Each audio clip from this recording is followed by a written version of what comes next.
जा सकती है 24 घंटे, लेकिन बांध के नहीं रखी जा सकती है। जिस काम में श्रम पड़ता है उस काम को आप जीवन नहीं बना सकते, कभी सहज नहीं हो सकता वो काम। श्रम पड़ेगा, फिर विश्राम का वक्त आएगा ही। इसलिए जितना सदा हुआ संत होता है उतना ही खतरनाक आदमी होता है, क्योंकि उसका विश्राम का वक्त आएगा। 24 घंटे में घंटे भर को उसे शिथिल होना पड़ेगा, उसी बीच दुनिया भर के पाप उसके भीतर खड़े हो जाएंगे, नरक सामने आ जाएगा। तो उसने बिल्कुल ही अपने को सांस रोक लिया और कहा कि अब कसम खाता हूं कि इन कपड़ों की बात ही नहीं उठानी। लेकिन आप सोच लें उसकी हालत, अगर आप थोड़े बहुत भी धार्मिक आदमी होंगे तो आपको अपने अनुभव से भी पता चल सकता है कि उसकी क्या हालत हुई होगी। अगर आपने कसम खाई हो, व्रत लिए हो, संकल्प साधे हो, तो आपको भली भांति पता होगा कि भीतर क्या हालत हो जाती है।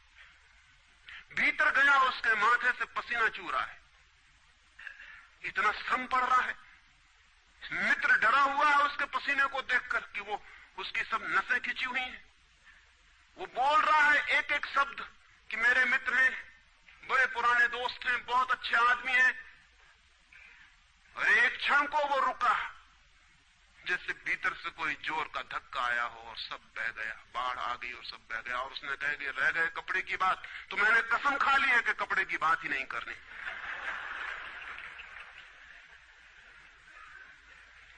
ये जो इस आदमी के साथ हुआ वो पूरी मनुष्य जाति के साथ सेक्स के संबंध में हो गया है। सेक्स को ऑब्सेशन बना दिया, सेक्स को रोग बना दिया, घाव बना दिया और सब विषाक्त कर दिया, सब विषाक्त कर दिया। छोटे छोटे बच्चों को समझाया जा रहा है कि सेक्स पाप है, लड़कियों को समझाया जा रहा, लड़कों को समझाया जा रहा कि सेक्स पाप है। फिर ये लड़की जवान होगी, ये लड़का जवान होगा, इनकी शादियां होंगी और सेक्स की दुनिया शुरू होगी और इन दोनों के भीतर ये भाव है कि ये पाप है। और फिर कहा जाएगा स्त्री को कि पति को परमात्मा मान। जो पाप में ले जा रहा उसको परमात्मा कैसे माना जा सकता? ये कैसे संभव है कि जो पाप में घसीट रहा है वो परमात्मा हो? और उस लड़के को कहा जाएगा, उस युवक को कहा जाएगा कि तेरी पत्नी है, तेरी साथनी है, तेरी संगी है। लेकिन जो नरक में ले जा रही, शास्त्रों में लिखा कि स्त्री नरक का द्वार है। ये नरक का द्वार, संगी और साथनी, ये मेरा आधा अंग, ये नरक की तरफ जाता हुआ आधा अंग मेरा, ये इसके साथ कौन सा सामंजस्य बन सकता है? सारे दुनिया का दाम्पत्य जीवन नष्ट किया है इस शिक्षा ने। और जब दंपति का जीवन नष्ट हो जाए तो प्रेम की कोई संभावना नहीं रही, क्योंकि जब पति और पत्नी प्रेम न कर सके एक दूसरे को, जो कि अत्यंत सहज और नैसर्गिक प्रेम है, तो फिर कौन और किसको प्रेम कर सकेगा? इस प्रेम को बढ़ाया जा सकता है कि पत्नी और पति का प्रेम इतना विकसित हो, इतना उदात्त हो, इतना ऊंचा बने कि धीरे धीरे बांध तोड़ दे और दूसरों तक फैल जाए। ये हो सकता है, लेकिन इसको समाप्त ही कर दिया जाए, तोड़ ही दिया जाए, विषाक्त कर दिया जाए तो फैलेगा क्या, बढ़ेगा क्या? रामानुज एक गांव में ठहरे थे और एक आदमी ने आके कहा कि मुझे परमात्मा को पाना है। तो उन्होंने कहा कि तूने कभी किसी को प्रेम किया है? उस आदमी ने कहा, इस झंझट में मैं कभी पड़ा ही नहीं, प्रेम वगैरह की झंझट मैंने की, मुझे तो परमात्मा को खोजना है। रामानुज ने कहा, तूने कभी झंझट ही नहीं की प्रेम की? उसने कहा, मैं बिल्कुल सच कहता हूं आपसे। और बेचारा ठीक ही कह रहा था, क्योंकि धर्म की दुनिया में प्रेम एक डिस्क्वालिफिकेशन, एक अयोग्यता है। तो उसने सोचा कि अगर मैं कहूं किसी को प्रेम किया तो वो कहेंगे भी प्रेम प्रेम छोड़, ये राग वाग छोड़, अभी अगर पहले इन सबको छोड़ के आ तब इधर आना। तो उस बेचारे ने किया भी हो तो वो कहता गया कि मैंने नहीं किया, नहीं किया। ऐसा कौन आदमी होगा जिसने थोड़ा बहुत प्रेम नहीं किया हो? रामानुज ने तीसरी बार पूछा कि तू कुछ तो बता, थोड़ा बहुत भी, कभी भी किसी को? उसने कहा, माफ करिए, आप क्यों वही बात पूछे चले जा रहे हैं? मैंने प्रेम की तरफ आंख उठा के नहीं देखा, मुझे तो परमात्मा को खोजना है।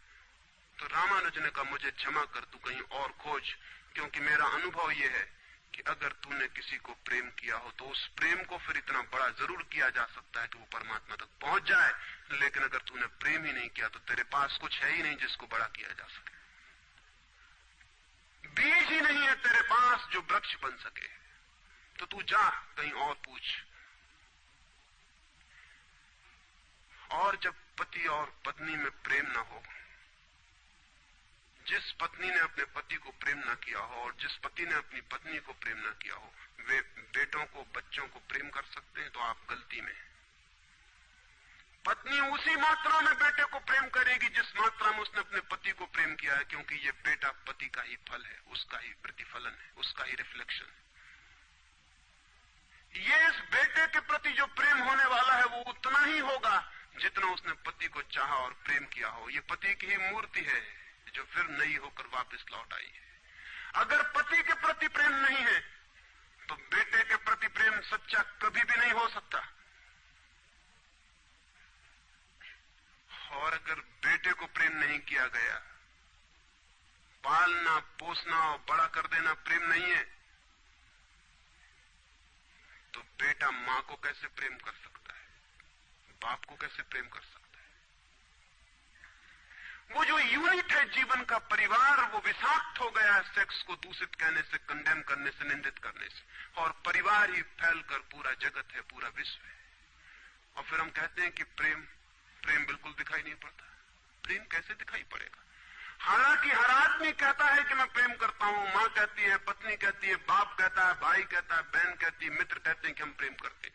सारी दुनिया में हर आदमी कहता है कि हम प्रेम करते हैं, और दुनिया में इकट्ठा देखो तो प्रेम कहीं दिखाई ही नहीं पड़ता। इतने लोग अगर प्रेम करते हैं तो दुनिया में तो प्रेम की वर्षा हो जानी चाहिए थी, प्रेम के फूल ही फूल खिल जाने चाहिए थे, प्रेम के दिए ही दिए जल जाते, घर घर प्रेम का दिया होता तो दुनिया में इकट्ठी इतनी रोशनी होती प्रेम की। लेकिन वहां तो घृणा की रोशनी दिखाई पड़ती है, क्रोध की रोशनी दिखाई पड़ती है, युद्धों की रोशनी दिखाई पड़ती, प्रेम का तो कोई पता नहीं चलता। झूठी है ये बात, और ये झूठ जब तक हम मानते चले जाएंगे तब तक सत्य की दिशा में खोज भी नहीं हो सकती। कोई किसी को प्रेम नहीं कर रहा है, और जब तक काम के निसर्ग को परिपूर्ण आत्मा से स्वीकृति नहीं मिलती तब तक कोई किसी को प्रेम कर भी नहीं सकता है। मैं आपसे कहना चाहता हूं कि काम दिव्य है, डिवाइन है। सेक्स की शक्ति परमात्मा की शक्ति है, ईश्वर की शक्ति है। इसीलिए तो उससे ऊर्जा पैदा होती है और नया जीवन विकसित होता है। वही तो सबसे रहस्यपूर्ण शक्ति है, वही तो सबसे ज्यादा मिस्टीरियस फोर्स है। उससे दुश्मनी छोड़ दें। अगर आप चाहते हैं कि कभी आपके जीवन में प्रेम की वर्षा हो जाए, उससे दुश्मनी छोड़ दें, उसे आनंद से स्वीकार करें, उसकी पवित्रता को स्वीकार करें, उसकी धन्यता को स्वीकार करें, और खोजें उसमें और गहरे, तो आप हैरान हो जाएंगे। जितनी पवित्रता से काम की स्वीकृति होगी उतना ही काम पवित्र होता चला जाता है, और जितनी अपवित्रता और पाप की दृष्टि से काम से विरोध होगा, काम उतना ही पापपूर्ण और कुरूप होता चला जाता है। जब कोई अपनी पत्नी के पास ऐसे जाए जैसे कोई मंदिर के पास जाता है, जब कोई पत्नी अपने पति के पास ऐसे जाए जैसे सच में कोई परमात्मा के पास जाता है, क्योंकि जब दो प्रेमी काम से निकट आते हैं, जब वे संभोग से गुजरते हैं, तब सच में ही वे परमात्मा के मंदिर के निकट से गुजर रहे हैं। वहीं परमात्मा काम कर रहा है उनकी उस निकटता में, वहीं परमात्मा की सृजन शक्ति काम कर रही है। और मेरी अपनी दृष्टि यह है कि मनुष्य को समाधि का, ध्यान का जो पहला अनुभव मिला हो कभी भी मनुष्य के इतिहास में, तो वो संभोग के क्षण में मिला है और कभी नहीं। संभोग के क्षण में ही पहली बार ये स्मरण आया है आदमी को कि इतने आनंद की वर्षा हो सकती है। और जिन्होंने सोचा, जिन्होंने मेडिटेट किया, जिन लोगों ने काम के संबंध पर और मैथुन पर चिंतन किया और ध्यान किया, उन्हें यह दिखाई पड़ा कि काम के क्षण में, मैथुन के क्षण में, संभोग के क्षण में मन विचारों से शून्य हो जाता है। एक क्षण को मन के सारे विचार रुक जाते हैं, और वो विचारों का रुक जाना और वो मन का ठहर जाना ही आनंद की वर्षा का कारण होता है। तब उन्हें सीक्रेट मिल गया, राज मिल गया कि अगर मन को विचारों से मुक्त किया जा सके किसी और विधि से भी, तो भी इतना ही आनंद मिल सकता है। और तब समाधि और योग की सारी व्यवस्थाएं विकसित हुई, जिनमें ध्यान और सामायिक और मेडिटेशन और प्रेयर, इनकी सारी व्यवस्थाएं विकसित हुई। इन सब के मूल में संभोग का अनुभव है। और फिर मनुष्य को अनुभव हुआ कि बिना संभोग में जाए भी चित्त शून्य हो सकता है, और जो रस की अनुभूति संभोग में हुई थी वो बिना संभोग के भी बरस सकती है। फिर संभोग क्षणिक हो सकता है, क्योंकि शक्ति और ऊर्जा का वो निकास और भाव है, लेकिन ध्यान सतत हो सकता है। तो मैं आपसे कहना चाहता हूं कि एक युगल संभोग के क्षण में जिस आनंद को अनुभव करता है, एक योगी 24 घंटे उस आनंद को अनुभव करने लगता है। लेकिन इन दोनों आनंदों में बुनियादी विरोध नहीं है, और इसलिए जिन्होंने कहा कि विषयानंद और ब्रह्मानंद भाई भाई हैं, उन्होंने जरूर सत्य कहा है। वे सहोदर हैं, एक ही उदर से पैदा हुए हैं, एक ही अनुभव से विकसित हुए, उन्होंने निश्चित ही सत्य कहा है। तो पहला सूत्र आपसे कहना चाहता हूं, अगर चाहते हैं कि पता चले कि प्रेम तत्व क्या है, तो पहला सूत्र है काम की पवित्रता, दिव्यता, उसकी ईश्वरीय अनुभूति की स्वीकृति, उसको परम हृदय से, पूर्ण हृदय से अंगीकार। और आप हैरान हो जाएंगे, जितने परिपूर्ण हृदय से काम की स्वीकृति होगी, उतने ही आप काम से मुक्त होते चले जाएंगे। जितना अस्वीकार होता है, उतने ही हम बंधते हैं, जैसा वो फकीर कपड़ों से बंध गया। जितना स्वीकार होता है, उतने हम मुक्त होते हैं।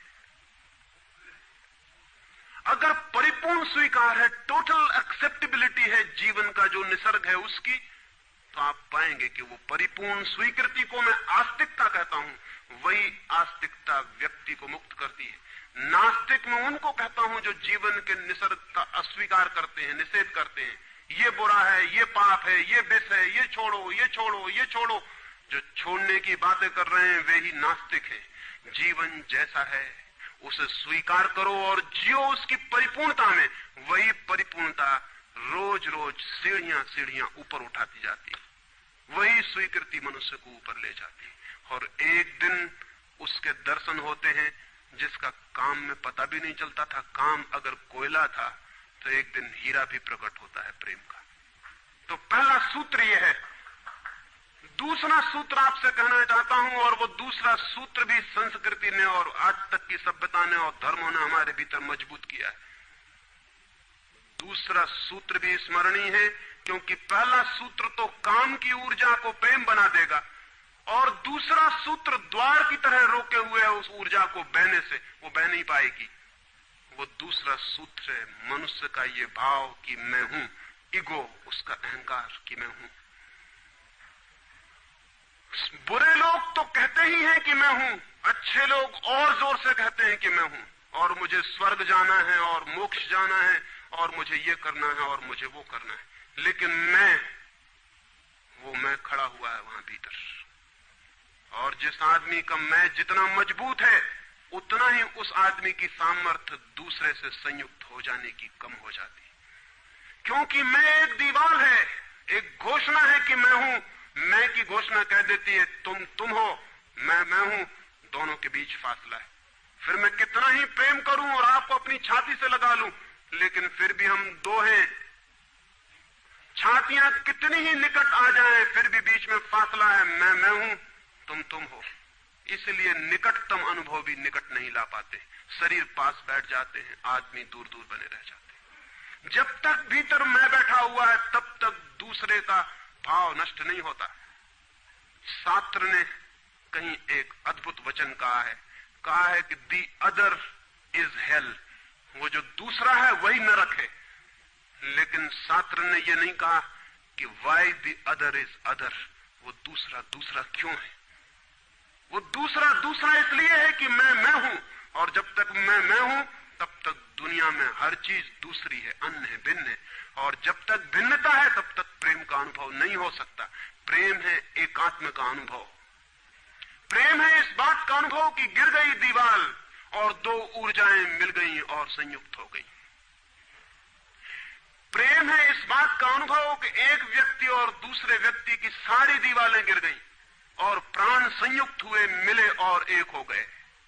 जब यही अनुभव एक व्यक्ति और समस्त के बीच फलित होता है तो उस अनुभव को मैं कहता हूं परमात्मा, और जब दो व्यक्तियों के बीच फलित होता है तो उसे मैं कहता हूं प्रेम। अगर मेरे और किसी दूसरे व्यक्ति के बीच ये अनुभव फलित हो जाए कि हमारी दीवारें गिर जाएं, हम किसी भीतर के तल पर एक हो जाएं, एक संगीत, एक धारा, एक प्राण, तो ये अनुभव है प्रेम। और अगर ऐसा ही अनुभव मेरे और समस्त के बीच घटित हो जाए कि मैं विलीन हो जाऊं और सब और मैं एक हो जाऊं, तो ये अनुभव है परमात्मा। इसलिए मैं कहता हूं प्रेम है सीढ़ी और परमात्मा है उस यात्रा की अंतिम मंजिल।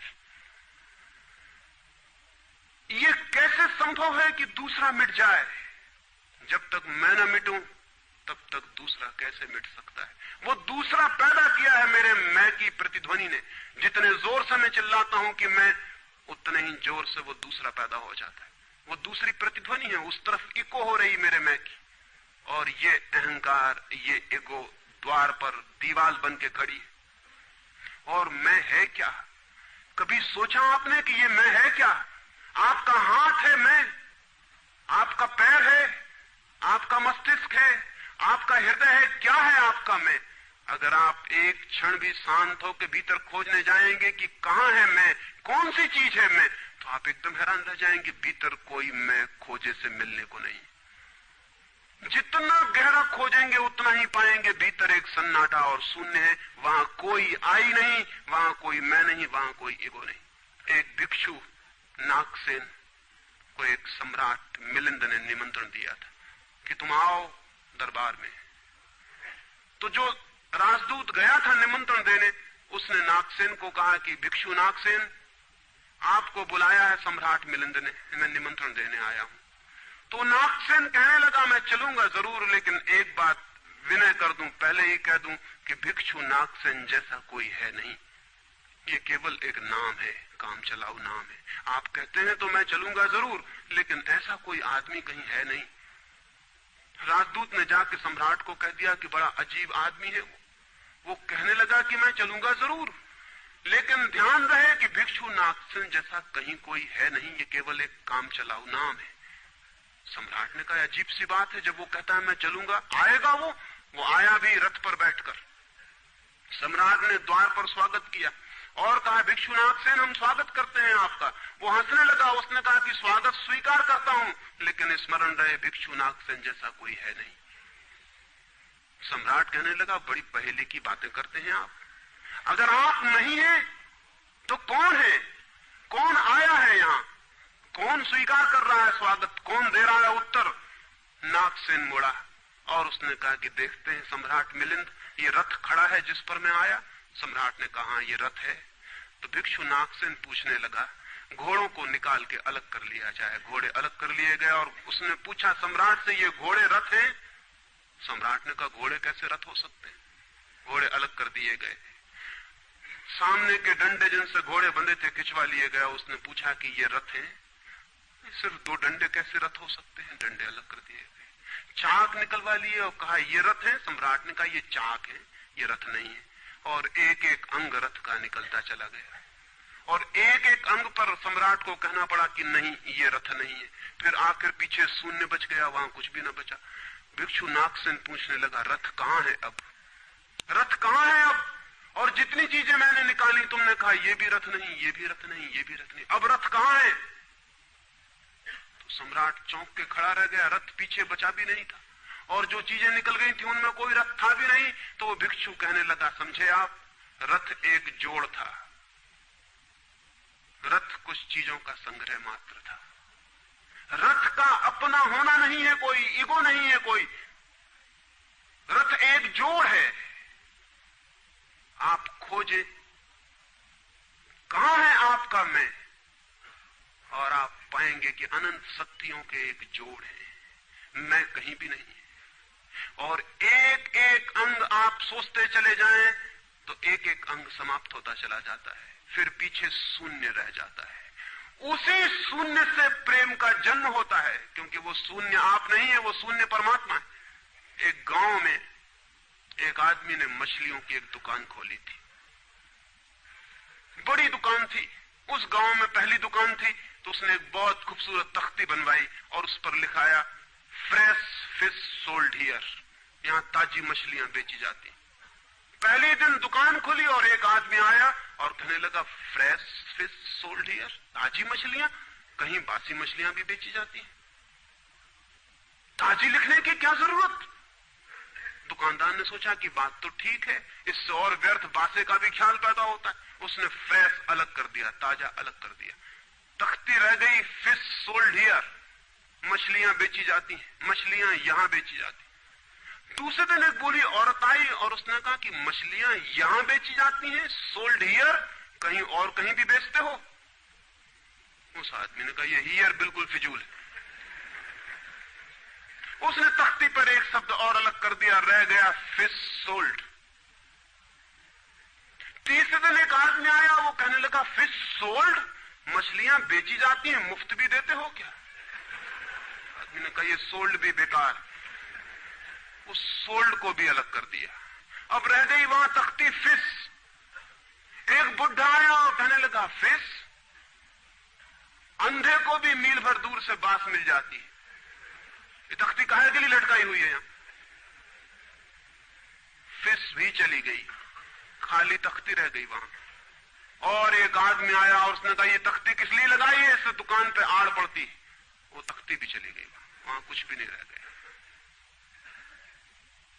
इलिमिनेशन होता गया, एक एक चीज हटती चली गई, पीछे जो शेष रह गया शून्य है। उस शून्य से प्रेम का जन्म होता है, क्योंकि उस शून्य में दूसरे के शून्य से मिलने की क्षमता है। सिर्फ शून्य ही शून्य से मिल सकता है और कोई नहीं। दो शून्य मिल सकते हैं, दो व्यक्ति नहीं, दो इंडिविजुअल नहीं मिल सकते, दो वैक्यूम, दो एम्प्टीनेस मिल सकते हैं, क्योंकि बाधा आप कोई भी नहीं, शून्य की कोई दीवार नहीं होती और हर चीज की दीवार होती है। तो दूसरी बात स्मरणीय है, व्यक्ति जब मिटता है नहीं रह जाता, पाता है कि हूं ही नहीं, जो है वो मैं नहीं हूं, जो है वो सब है।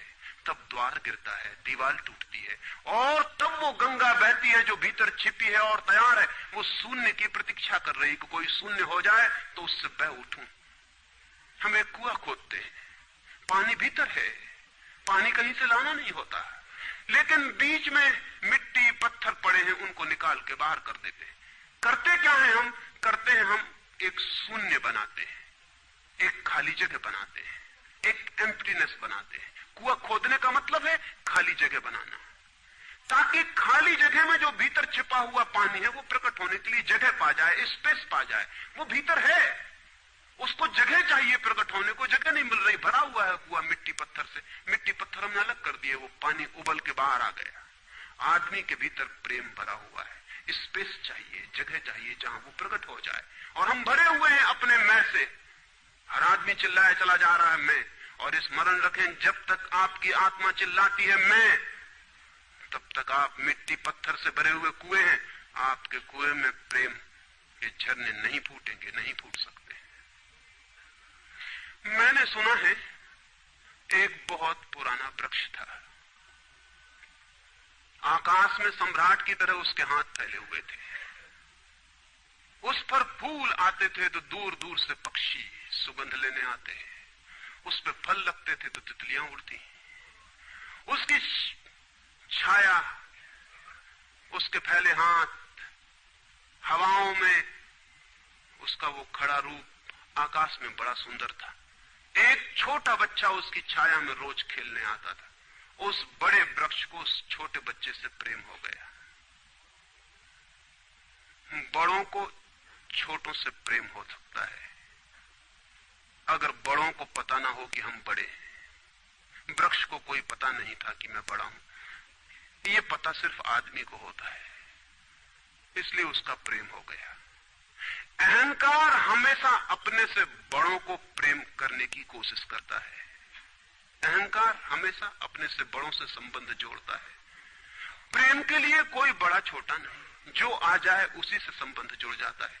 वो एक छोटा सा बच्चा खेलता आता था उस वृक्ष के पास, उस वृक्ष का उससे प्रेम हो गया।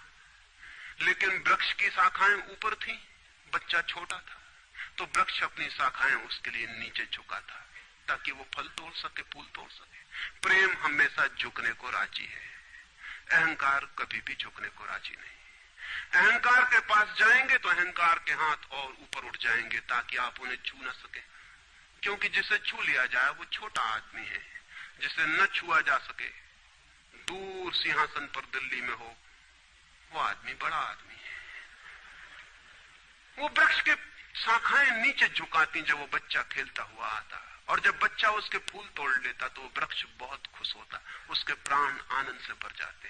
प्रेम जब भी कुछ दे पाता है तब खुश हो जाता है, अहंकार जब भी कुछ ले पाता है तभी खुश होता है। फिर वो बच्चा बड़ा होने लगा, वो कभी उसकी छाया में सोता, कभी उसके फल खाता, कभी उसके फूलों का ताज बना के पहनता और जंगल का सम्राट हो जाता है। प्रेम के फूल जिसके पास भी बरसते हैं वही सम्राट हो जाता है, और जहां भी अहंकार गिरता है वहीं सब अंधकार हो जाता है, आदमी दीन और दरिद्र हो जाता है। वो लड़का फूलों का ताज पहनता और नाचता, और वृक्ष बहुत खुश होता, उसके प्राण आनंद से भर जाते, हवाएं सनसनाती और वो गीत गाता। फिर लड़का और बड़ा हुआ, वो वृक्ष के ऊपर भी चढ़ने लगा, वो उसकी शाखाओं से झूलने भी लगा, वो उसकी शाखाओं पर विश्राम भी करता, और वृक्ष बहुत आनंदित होता। प्रेम आनंदित होता है जब प्रेम किसी के लिए छाया बन जाता है। अहंकार आनंदित होता है जब किसी की छाया छीन लेता है। लेकिन लड़का बड़ा होता चला गया, दिन बढ़ते चले गए। जब लड़का बड़ा हो गया तो उसे और दूसरे काम भी दुनिया में आ गए, महत्वाकांक्षाएं आ गई, उसे परीक्षाएं पास करनी थी, उसे मित्रों को जीतना था। वो फिर कभी कभी आता, कभी नहीं भी आता, लेकिन वृक्ष उसकी प्रतीक्षा करता कि वो आए, वो आए। उसके सारे प्राण पुकारते कि आओ आओ। प्रेम निरंतर प्रतीक्षा करता है कि आओ आओ। प्रेम एक प्रतीक्षा है, एक अवेटिंग है। लेकिन वो कभी आता कभी नहीं आता तो वृक्ष उदास हो जाता है। प्रेम की एक ही उदासी है, जब वो बांट नहीं पाता तो उदास हो जाता है, जब वो दे नहीं पाता तो उदास हो जाता है। और प्रेम की एक ही धन्यता है कि जब वो बांट देता है, लुटा देता है तो आनंदित हो जाता है। फिर लड़का और बड़ा होता चला गया और वृक्ष के पास आने के दिन कम होते चले गए। जो आदमी जितना बड़ा होता चला जाता है, महत्वाकांक्षा के जगत में प्रेम के निकट आने की सुविधा उतनी ही कम होती चली जाती है। उस लड़के की एम्बिशन, महत्वाकांक्षा बढ़ रही थी, कहां वृक्ष, कहां जाना। फिर एक दिन वहां से निकलता था तो वृक्ष ने उसे कहा, सुनो। हवाओं में उसकी आवाज गूंजी कि सुनो, तुम आते नहीं, मैं प्रतीक्षा करता हूं, मैं तुम्हारे लिए प्रतीक्षा राह करता हूं, राह देखता हूं, बाट जोता हूं। उस लड़के ने कहा, क्या है तुम्हारे पास जो मैं आऊं? मुझे रुपए चाहिए। हमेशा अहंकार पूछता है कि क्या है तुम्हारे पास जो मैं आऊं। अहंकार मांगता है कि कुछ हो तो मैं आऊं, न कुछ हो तो आने की कोई जरूरत नहीं। अहंकार एक प्रयोजन है, एक पर्पस है। प्रयोजन पूरा होता हो तो मैं आऊं, अगर कोई प्रयोजन ना हो तो आने की जरूरत क्या है। और प्रेम निष्प्रयोजन है, प्रेम का कोई प्रयोजन नहीं। प्रेम अपने में ही अपना प्रयोजन है, वो बिल्कुल पर्पसलेस है। वृक्ष तो चौंक गया, उसने कहा कि तुम तभी आओगे जब मैं कुछ तुम्हें दे सकूं। मैं तुम्हें सब दे सकता हूं, क्योंकि प्रेम कुछ भी रोकना नहीं चाहता। जो रोक ले वो प्रेम नहीं है। अहंकार रोकता है, प्रेम तो बेशर्त दे देता है। लेकिन रुपए मेरे पास नहीं है। ये रुपए तो सिर्फ आदमी की इजाद है, वृक्षों ने ये बीमारी नहीं पाली है। उस वृक्ष ने कहा, इसलिए तो हम इतने आनंदित होते हैं, इतने फूल खिलते हैं, इतने फल लगते हैं, इतनी बड़ी छाया होती है, हम इतना नाचते हैं आकाश में, हम इतने गीत गाते हैं, पक्षी हम पर आते हैं और संगीत का कलरव करते हैं, क्योंकि हमारे पास रुपए नहीं है। जिस दिन हमारे पास भी रुपए हो जाएंगे, हम भी आदमी जैसे दीनहीन मंदिरों में बैठ के सुनेंगे कि शांति कैसे पाई जाए, प्रेम कैसा पाया जाए। नहीं नहीं, हमारे पास रुपए नहीं है। तो उसने कहा, फिर मैं क्या हूं तुम्हारे पास? जहां रुपए हैं मुझे वहां जाना पड़ेगा, मुझे रुपयों की जरूरत है। अहंकार रुपया मांगता है, क्योंकि रुपया शक्ति है, अहंकार शक्ति मांगता है। उस वृक्ष ने बहुत सोचा, फिर उसे ख्याल आया, तो तुम एक काम करो, मेरे सारे फलों को तोड़ के ले जाओ और बेच दो तो शायद रुपए मिल जाए। और उस लड़के को भी ख्याल आया, वो चढ़ा और उसने सारे फल तोड़ डाले, कच्चे भी गिरा डाले, शाखाएं भी टूटी, पत्ते भी टूटे। लेकिन वृक्ष बहुत खुश हुआ, बहुत आनंदित हुआ। टूट के भी प्रेम आनंदित होता है। अहंकार पाके भी आनंदित नहीं होता, पाके भी दुखी होता है। और वो लड़के ने तो धन्यवाद भी नहीं दिया पीछे लौटकर, लेकिन उस वृक्ष को पता भी नहीं चला। उसे तो धन्यवाद मिल गया इसी में कि उसने उसके प्रेम को स्वीकार किया और उसके फलों को ले गया और बाजार में बेचा। लेकिन फिर वो बहुत दिनों तक नहीं आया। उसके पास रुपए थे और रुपयों से रुपए पैदा करने की वो कोशिश में लग गया था, वो भूल गया। वर्ष बीत गए और वृक्ष उदास है और उसके प्राणों में रस बह रहा है कि वो आए उसका प्रेमी और उसके रस को ले जाए, जैसे किसी मां के स्तन में दूध भरा हो और उसका बेटा खो गया और उसके सारे प्राण तड़प रहे हो कि उसका बेटा कहां है, जिसे वो खोजे, जो उसे हल्का कर दे, निर्भर कर दे। ऐसे वो वृक्ष के प्राण पीड़ित होने लगे कि वो आए आए आए, उसकी सारी आवाज यही गूंजने लगी कि आओ। बहुत दिनों बाद वो आया। वो लड़का तो प्रौढ़ हो गया था। वृक्ष ने उससे कहा कि आओ मेरे पास, मेरे आलिंगन में आओ। उसने कहा छोड़ो ये बकवास, ये बचपन की बातें हैं। अहंकार प्रेम को पागलपन समझता है, बचपन की बातें समझता है। उस वृक्ष ने कहा आओ मेरी डालियों से झूलो, नाचो। उसने कहा छोड़ो ये फिजूल की बातें, मुझे एक मकान बनाना है। मकान दे सकते हो तुम? वृक्ष ने कहा मकान? हम तो बिना मकान के ही रहते हैं। मकान में तो सिर्फ आदमी रहता है। दुनिया में और कोई मकान में नहीं रहता, सिर्फ आदमी रहता है। सो देखते हो आदमी की हालत, मकान में रहने वाले आदमी की हालत। उसके मकान जितने बड़े होते जाते हैं, आदमी उतना छोटा होता चला जाता। हम तो बिना मकान के रहते हैं। लेकिन एक बात हो सकती है कि तुम मेरी शाखाओं को काट के ले जाओ तो शायद तुम मकान बना लो। और वो प्रौढ़ कुल्हाड़ी लेकर आ गया और उसने उस वृक्ष की शाखाएं काट डाली। वृक्ष एक ठूंठ रह गया नंगा, लेकिन वृक्ष बहुत आनंदित था। प्रेम सदा आनंदित है, चाहे उसके अंग भी कट जाएं, लेकिन कोई ले जाए, कोई ले जाए, कोई बांट ले, कोई सम्मिलित हो जाए, साझीदार हो जाए। और उस लड़के ने तो पीछे लौट के भी नहीं देखा, उसने मकान बना लिया। और वक्त गुजरता गया, वो ठूंठ रहा देखता, वो चिल्लाना चाहता, लेकिन अब उसके पास पत्ते भी नहीं थे, शाखाएं भी नहीं थी। हवाएं आती और वो बोल भी ना पाता, बुला भी ना पाता, लेकिन उसके प्राणों में तो एक ही गूंज थी कि आओ आओ। और बहुत दिन बीत गए, तब वो बूढ़ा आदमी हो गया था। वो बच्चा वो निकल रहा था पास से, वृक्ष के पास आके खड़ा हो गया। तो वृक्ष ने पूछा क्या कर सकता हूं और मैं तुम्हारे लिए, तुम बहुत दिनों बाद आए। उसने कहा तुम क्या कर सकोगे? मुझे दूर देश जाना है धन कमाने के लिए, मुझे एक नाव की जरूरत है। तो उसने कहा तुम मुझे और काट लो तो मेरी इस पीड़ से नाव बन जाएगी और मैं बहुत धन्य होऊंगा कि मैं तुम्हारी नाव बन सकूं, तुम्हें दूर देश ले जा सकूं। लेकिन तुम जल्दी लौट आना और सकुशल लौट आना, मैं तुम्हारी प्रतीक्षा करूंगा। और उसने आरे से उस वृक्ष को काट डाला। तब वो एक छोटा सा ठूंठ रह गया और वो दूर यात्रा पर निकल गया। और वो ठूंठ भी प्रतीक्षा करता रहा कि वो आए आए, लेकिन अब उसके पास कुछ भी नहीं देने को। शायद वो नहीं आएगा, क्योंकि अहंकार वहीं आता है जहां कुछ पाने को है। अहंकार वहां नहीं जाता जहां कुछ पाने को नहीं।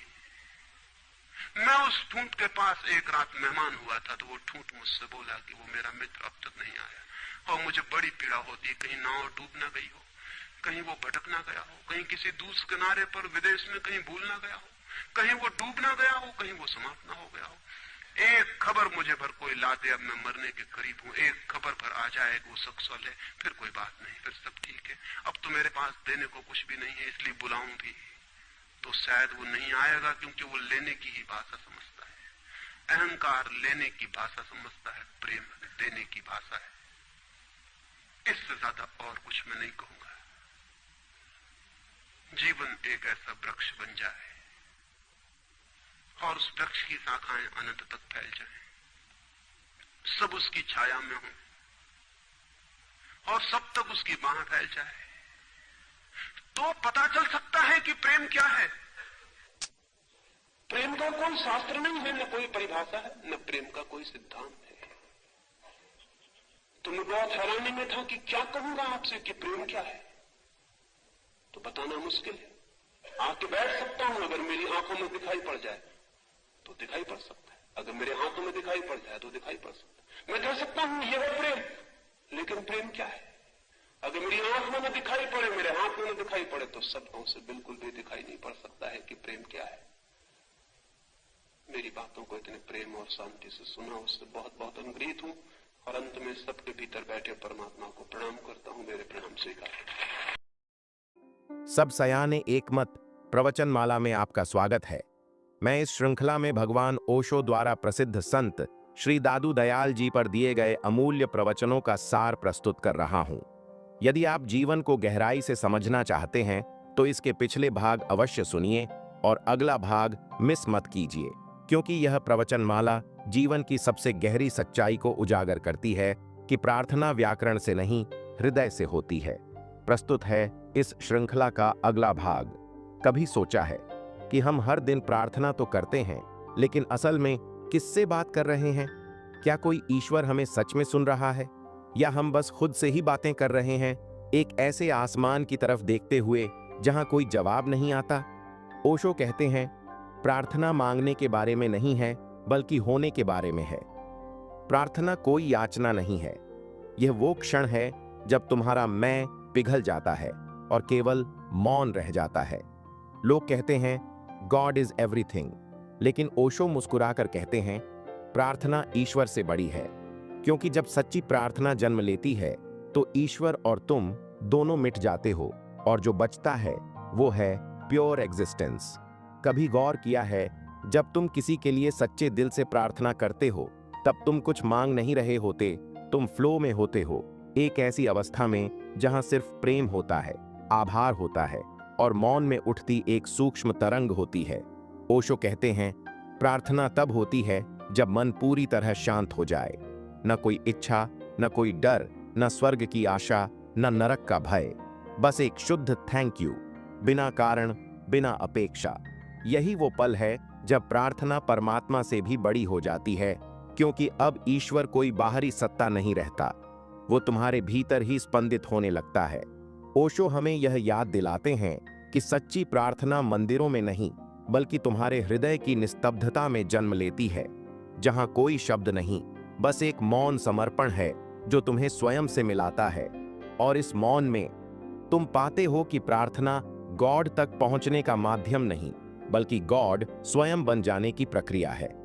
इस वीडियो में हम गहराई से समझेंगे वे कारण जिनसे ओशो कहते हैं कि प्रार्थना एक मार्ग नहीं है, बल्कि यह एहसास है कि आप पहले से ही दिव्य हैं।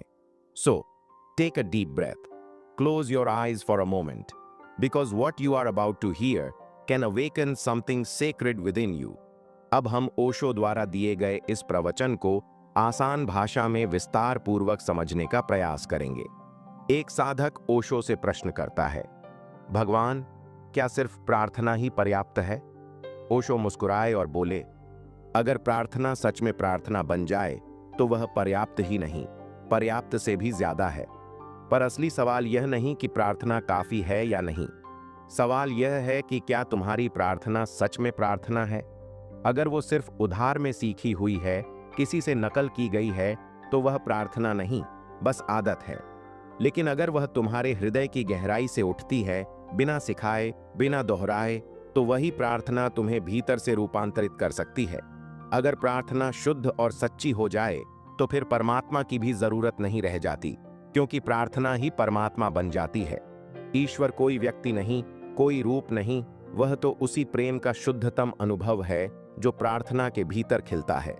जब प्रार्थना गहरी और जीवंत हो जाती है तो परमात्मा उसमें से स्वयं प्रकट हो जाता है। वास्तव में परमात्मा प्रार्थना का ही सघन रूप है। पर अफसोस यह है कि तुम्हारी प्रार्थना तो किसी और की आवाज की गूंज है। जिस तरह कोई आदमी पड़ोसी के रेडियो से निकलती धुन सुनकर कहे, यह मेरा संगीत कक्ष है, वैसी ही हालत तुम्हारी प्रार्थना की है। ओशो कहते हैं, एक बार मैं कलकत्ता गया था। वहां एक बहुत कंजूस मित्र ने जोर देकर कहा कि आप मेरे नए घर जरूर देखने आइए। मैं जानता था कि उसके घर में देखने लायक कुछ नहीं होगा, पर उसके आग्रह पर चला गया। घर के कमरे पुराने कैलेंडरों और फटे पुराने सामानों से भरे थे, लेकिन जब वह मुझे आखिरी कमरे में ले गया तो बोला, यह हमारा संगीत का कमरा है। चारों ओर देखा, न कोई वीणा, न तबला, न रेडियो। मैंने पूछा, संगीत कहाँ है? वो मुस्कुराया और बोला, हम पड़ोसी के रेडियो से निकलते गीत सुनकर आनंद लेते हैं। मैं हंसा और उसी क्षण समझ गया कि यही हमारी प्रार्थना की स्थिति है। हमारी प्रार्थना भी किसी और के रेडियो से निकली धुन जैसी है, निजी नहीं, जीवंत नहीं, बस उधार की प्रतिध्वनि। माँ बाप ने हमें सिखाई, समाज ने दोहराई, और हमने बिना जाने मान लिया कि यही प्रार्थना है। पर जहां हृदय का स्पंदन नहीं, जहां भाव की गर्मी नहीं, वहां प्रार्थना नहीं, बस शब्दों का बोझ है।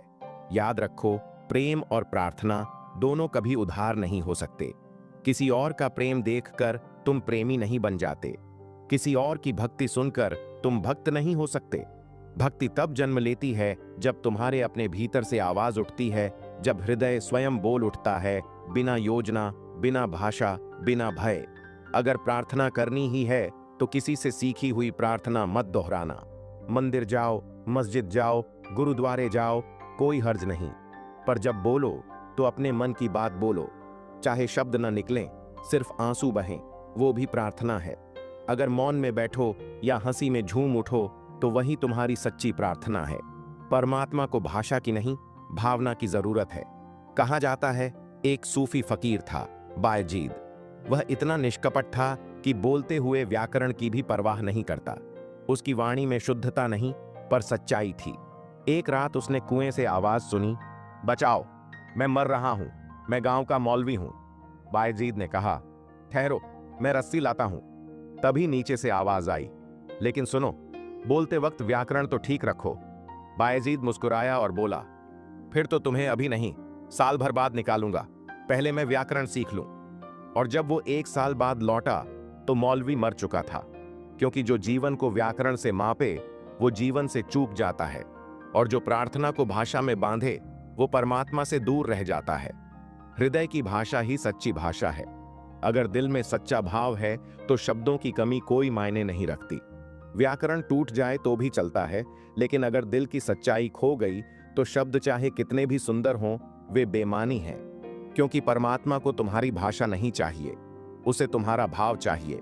वह तुम्हारे शब्दों की व्याख्या नहीं करता, वह तुम्हारे भीतर की लहरों को सुनता है। प्रार्थना दरअसल शब्दों का संवाद नहीं, आत्मा की फुसफुसाहट है। वह धीमे से कही गई वह बात है जो सिर्फ परमात्मा ही सुन सकता है। दादू ने कहा है, भाव भक्ति बेसास, अर्थात सच्ची भक्ति वही है जिसमें भाव की गहराई हो, क्योंकि भाव ही जड़ है, बाकी सब तो शाखाएं हैं। भाव की कोई भाषा नहीं होती, कोई व्याकरण नहीं होता। भाव तो मौन में उठी हुई एक लहर है, जैसे खाली आकाश में हृदय का गीत गूंज उठे। वह कविता है, गणित नहीं। वह प्रेम की धड़कन है, तर्क का समीकरण नहीं।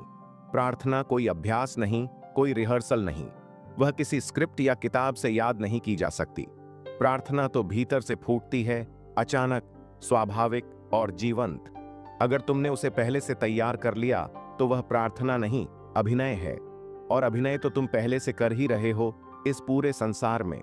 मंदिर जाना तो तभी सार्थक है जब तुम इस अभिनय से थक जाओ, जब भीतर से उठे यह पुकार कि अब कुछ सच्चा जानना है, कुछ वास्तविक अनुभव करना है। अगर तुम घर से कोई लिखी हुई प्रार्थना लेकर जाओ, अगर तुम्हारी जुबान पर शास्त्रों के शब्द हों, तो याद रखना, यह परीक्षा नहीं कि तुमने क्या याद किया है, यह परीक्षा है कि तुम्हारे हृदय में क्या जीवित है। कंठस्थ शब्द तो मृत हैं, पर हृदय से निकला भाव ही जीवित होता है। याद की हुई प्रार्थना वैसी ही है जैसे कोई बच्चा परीक्षा में रटे हुए उत्तर दोहराए, लेकिन जीवन के प्रश्न कभी किताबों में नहीं मिलते। वे वहीं प्रकट होते हैं जहां तुम सच्चे बन जाते हो। देखो, यह कहानी बड़ी प्यारी है। एक स्कूल में निरीक्षक आने वाला था। शिक्षक ने बच्चों को पहले से समझा दिया कि वह हर बार एक ही सवाल पूछता है, बच्चों, तुम्हें इस संसार में किसने भेजा? सबसे समझदार बच्चे को उसने बार बार रटवा दिया, भगवान ने भेजा। अगले दिन निरीक्षक आया, वही प्रश्न किया। सब बच्चे चुप रहे। थोड़ी देर बाद एक दुबला पतला बच्चा खड़ा हुआ और बोला, सर, जिसे भगवान ने भेजा था वो आज नहीं आया, उसे बुखार है। याद के उत्तर जीवन की सच्चाई से मेल नहीं खाते। जितना तुम तैयार होकर जाओगे उतना ही असली क्षण को खो दोगे। प्रार्थना कोई तैयार मंच नहीं है, वह तो अचानक खिलने वाला फूल है जिसकी खुशबू तुम्हें भी अचरज में डाल दे। ओशो कहते हैं, प्रार्थना वह नहीं जो तुम्हारे पिता या दादा ने कही थी, जिसमें तुम बस नाम बदलकर अपना हस्ताक्षर लगा दो। वह तो दूसरों के पत्र हैं जो तुम परमात्मा को भेजते रहते हो। सच्ची प्रार्थना वह है जो पहली बार तुम्हारे अपने भीतर से जन्म ले। जैसे मुल्ला नसरुद्दीन की कहानी, वह एक स्त्री से प्रेम करता था, उसे पत्र लिखता, गहने भेजता, फिर झगड़ा हुआ, रिश्ता टूट गया। वह सारे गहने लेने आया और बोला, मेरे पत्र भी लौटा दो।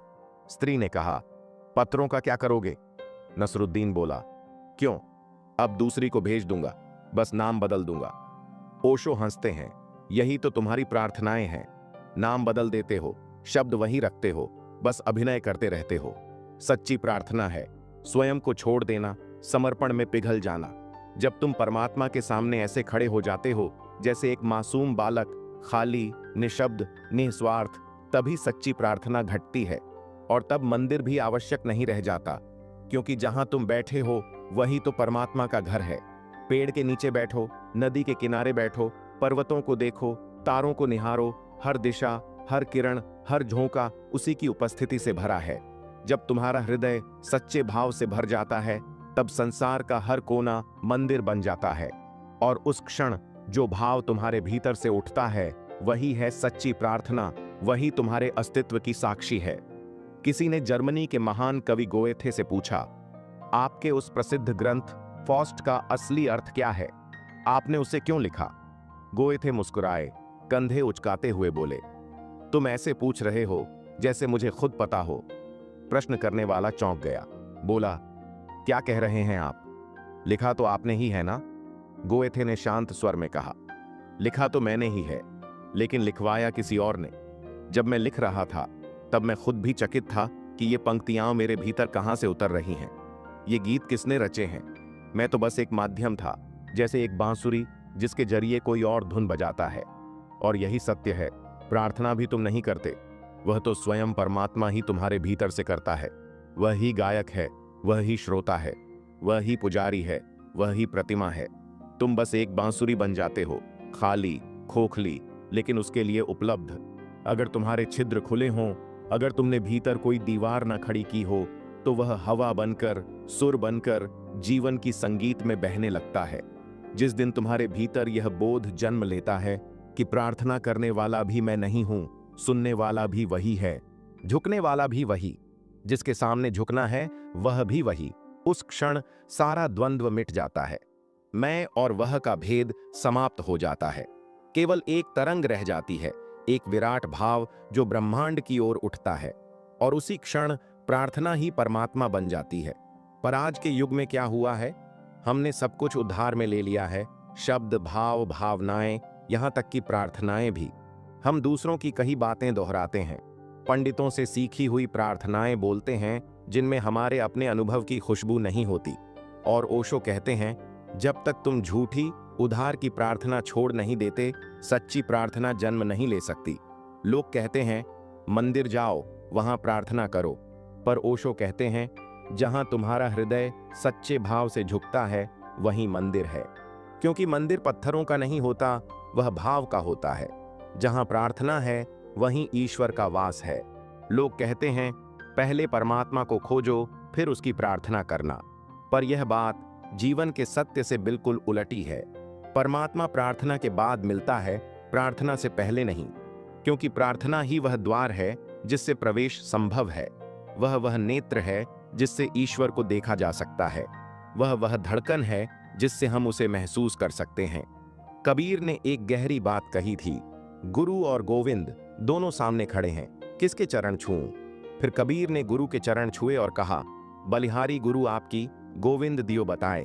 अर्थात अगर गुरु न होता तो गोविंद का पता कैसे चलता? ओशो कहते हैं, उसी तरह प्रार्थना ही गुरु है। प्रार्थना के बिना तुम परमात्मा को पहचान ही नहीं सकते। इसलिए कहना कि पहले परमात्मा को सिद्ध कर लो फिर प्रार्थना करो, यह तो बड़ी चतुराई लगती है, पर असल में यह सबसे बड़ी मूर्खता है। क्योंकि जो यह कहता है कि पहले परमात्मा मिले फिर प्रार्थना करूंगा, वह न तो परमात्मा से मिल पाता है, न कभी प्रार्थना ही कर पाता है। यही कारण है कि आज पृथ्वी पर आस्था कम है। लोग इसलिए नास्तिक नहीं बने कि उन्हें यकीन हो गया कि परमात्मा नहीं है, बल्कि इसलिए कि धर्म गुरुओं ने उन्हें गलत सिखाया। उन्हें बताया गया कि प्रार्थना तभी करो जब परमात्मा हो, लेकिन सत्य यह है, प्रार्थना से ही परमात्मा का जन्म होता है। जहां सच्ची प्रार्थना होती है वहीं परमात्मा प्रकट होता है। इसलिए ओशो कहते हैं, तुम झुको, लेकिन इस बात की चिंता मत करो कि सामने कौन है। जहां तुम झुकोगे वहीं उसके चरण होंगे। कभी जीवन में तुम किसी से प्रेम करने लगते हो, एक दिन अचानक किसी चेहरे को देखते ही लगता है कि यह तो वही है जिसे देखकर मन पिघल गया, सांसें रुक सी गईं। पर क्या तुमने कभी सोचा है, प्रेम पहले जन्म लेता है या प्रेमी? हमारा मन अक्सर कहता है, यह स्त्री मिली, यह पुरुष मिला, इसलिए प्रेम हो गया। पर सच्चाई कुछ और है। प्रेम तो पहले से ही तुम्हारे भीतर था, बस यह व्यक्ति उसके प्रकट होने का माध्यम बन गया। जिस तरह एक नदी पहाड़ के बीच रास्ता ढूंढ लेती है, उसी तरह प्रेम भी भीतर से बहने का मार्ग खोजता है। यह स्त्री या पुरुष तो केवल एक द्वार है, पर प्रेम की धारा पहले से ही तुम्हारे हृदय में बह रही थी। और इसी तरह प्रार्थना भी पहले से तुम्हारे भीतर मौजूद है। वह किसी मंदिर, किसी मूर्ति या किसी ग्रंथ से नहीं आती। वह तो तुम्हारे आत्मा की गहराई में पहले से सोई हुई है, बस जागने की प्रतीक्षा में। अगर तुम्हारे भीतर सच्ची प्रार्थना है तो फिर कोई भी चीज, एक वृक्ष, एक पहाड़, एक फूल तुम्हारे लिए मंदिर बन सकता है। क्योंकि असली सवाल यह नहीं कि कहां प्रार्थना करें, बल्कि यह कि क्या तुम्हारे भीतर प्रेम और प्रार्थना की भावना जीवित है या नहीं। प्रेम और प्रार्थना ये दोनों किसी प्रमाण या ईश्वर की मंजूरी के मोहताज नहीं है। अगर तुम में प्रेम है तो वही ईश्वर का सबसे सशक्त प्रमाण है, क्योंकि जहां प्रेम है वहां ईश्वर प्रकट होता है। इसलिए उलटी खोज में मत पड़ना।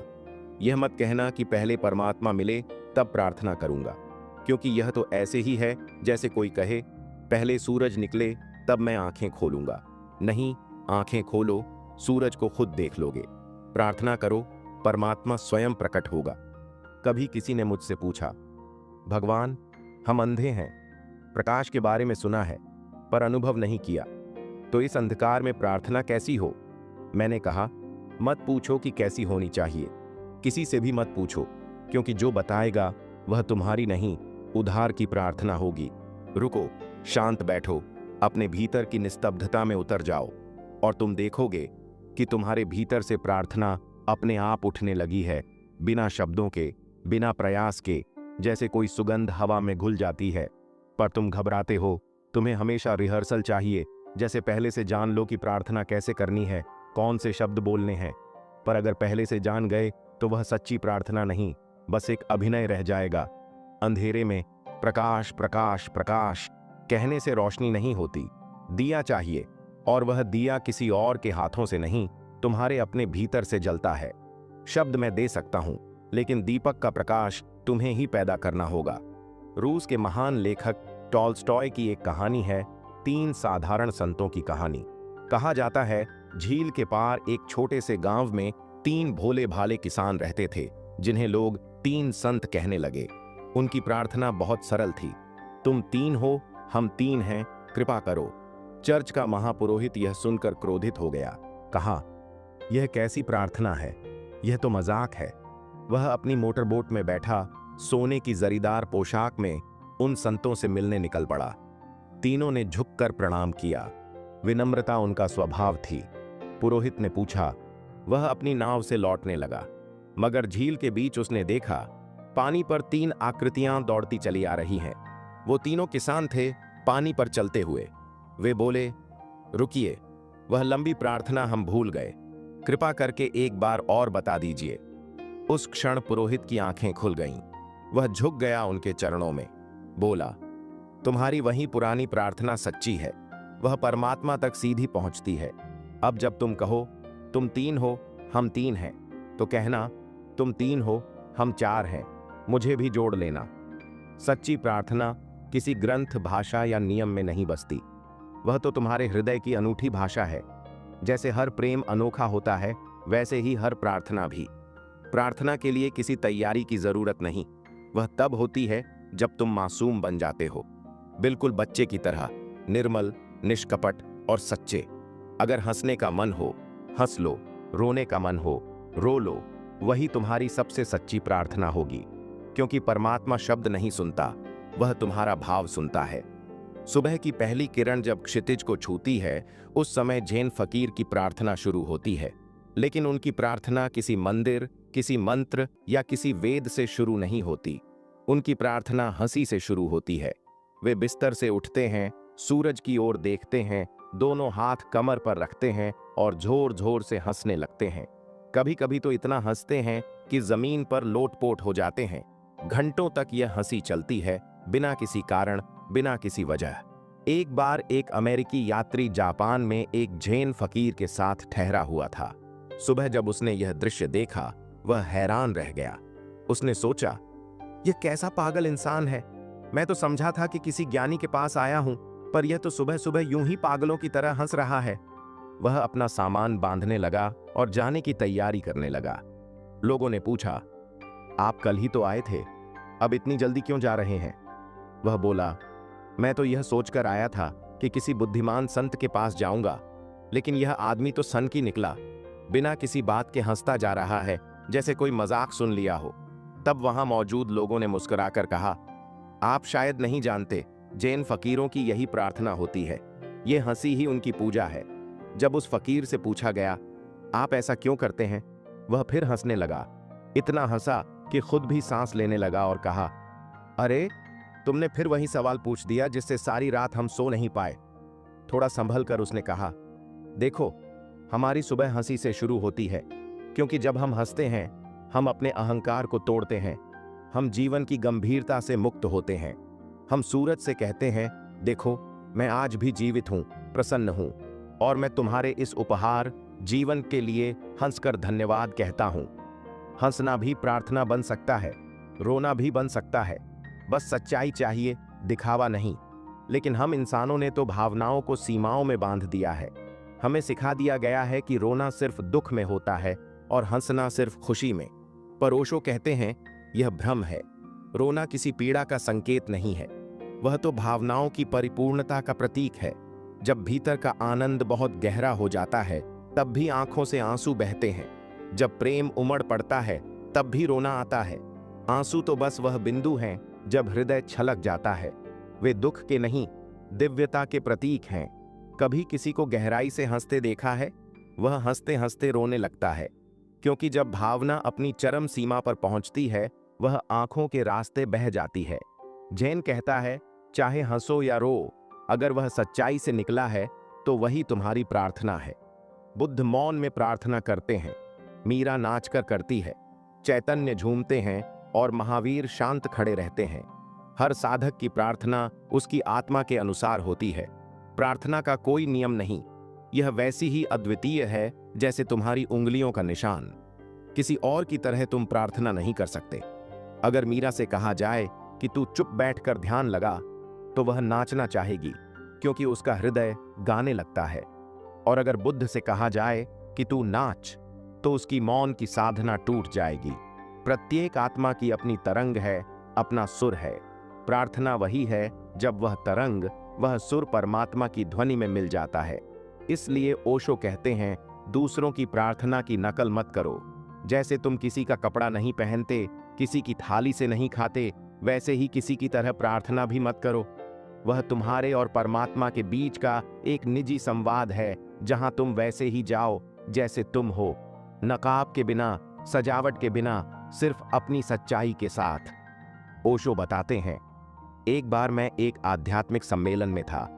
मंच पर एक प्रसिद्ध स्वामी भाषण दे रहे थे। उनके शब्दों में आग थी, चेहरा क्रोध से तमतमाया हुआ था।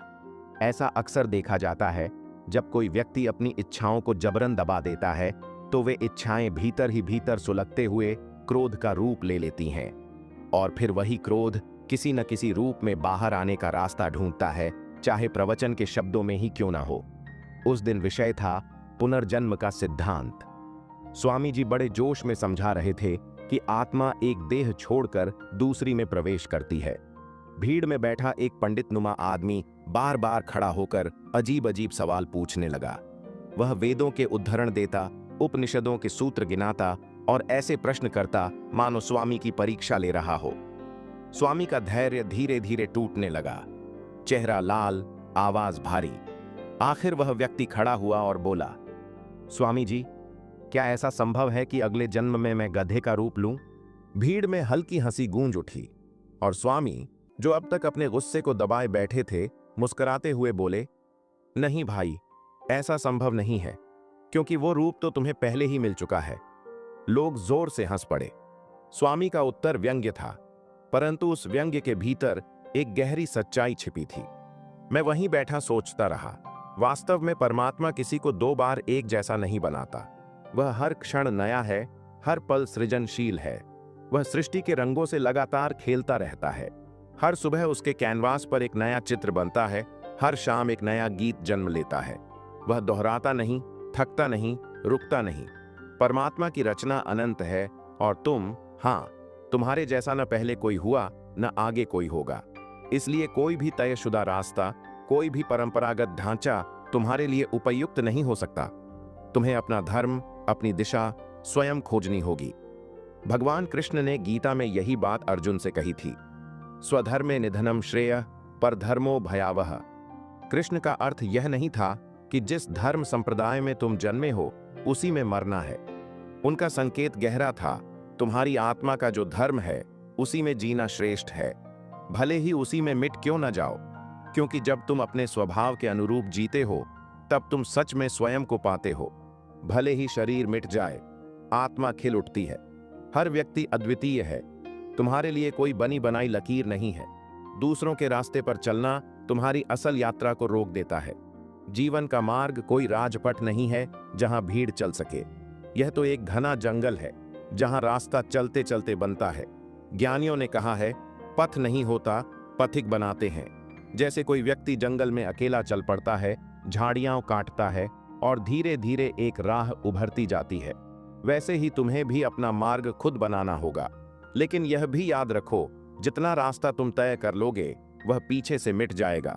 चेतना का आकाश पद चिन्ह नहीं रखता, इसलिए किसी के पीछे चलने की सुविधा धर्म में नहीं होती। धर्म भीड़ का विषय नहीं है, धर्म है स्वयं होने की कला। जब तुम अपने भीतर के स्वर को पहचान लेते हो और उसी के अनुसार जीना शुरू कर देते हो, तब हर श्वास, हर कार्य, हर भावना प्रार्थना बन जाती है। इसीलिए ओशो कहते हैं, जो धर्म तुम्हें किसी और ने दिया है वह धर्म नहीं, राजनीति है। सच्चा धर्म वही है जो तुम्हारे भीतर से फूटे, तुम्हारे अस्तित्व से निकले, तुम्हारी आत्मा की प्रतिध्वनि बने। धर्म जब भी भीड़ का हिस्सा बन जाता है वह राजनीति में बदल जाता है। चाहे वह हिंदू की राजनीति हो, मुसलमान की या ईसाई की, उसका धर्म से कोई लेना देना नहीं रह जाता। क्योंकि धर्म तो हृदय की गहराई में जन्म लेता है और राजनीति भीड़ की सतह पर खेली जाती है।